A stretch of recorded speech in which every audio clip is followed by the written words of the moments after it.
नमस्कार दर्शक बंधु सुना को नहीं आसिला खुशी खबर 70,000 रु तल खसब सुना दाम सुना दर हेब बड़ परिवर्तन 10 ग्राम सुना 70,000 रु तल खसब विशेषज्ञ कहले एमिति सुना दाम को नहीं यही समय बजार रे बेस अस्थिरता देखा मिली केबे दाम कमुची तो केबे आउ हठात बढ़ी जाउची या फल ग्राहक और निवेश माने द्वंद्व पड़ जाउछंती विशेषकर विवाह ऋतु निकट आसुथिबा बेले अनेक परिवार प्रश्न करुछंती जे 10 ग्राम पिछा सुना दाम 70,000 टंका खसिबो कि नाही बोली से माने कहउछंती गहना किनिबा पूर्व नजर पकांतु केउ सहर रे केते रहिछि सुना दाम तेबे जदि आपण आज सुना किनिबाकू चाहुचंती बा योजना करिसंती तेबे प्रथमे जानि नियंतु आजिर सुना दाम आज भारतीय बजार 24 कैरेट सुना मूल्य 1,56,600 टंका रही।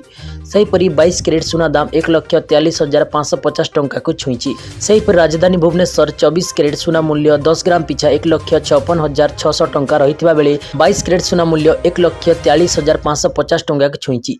सेहीपरि मुंबई 24 कैरेट मूल्य 1,56,000 टंका और 22 कैरेट मूल्य 1,43,000 टंका रही।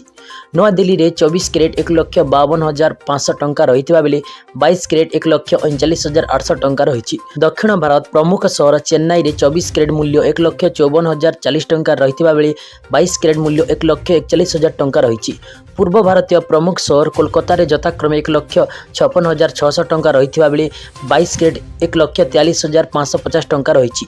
अन्यपटे रूपा मूल्य किलो पिछा 2,85,000 टंका रही। केमिति जानिबे सुनार शुद्धता जानतु जदि आपण सुनार शुद्धता जांच करने को चाहते तेबे आपण BIS केयर ऐप रे जांच करि परिबे।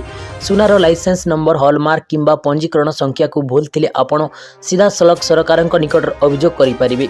अभियोग करबा परे एही प्रसंग रे कोन पदक्षेप निया जीव से संबंधी मध्य सूचना पाई परिबे। Bureau report Sunrise News Odisha.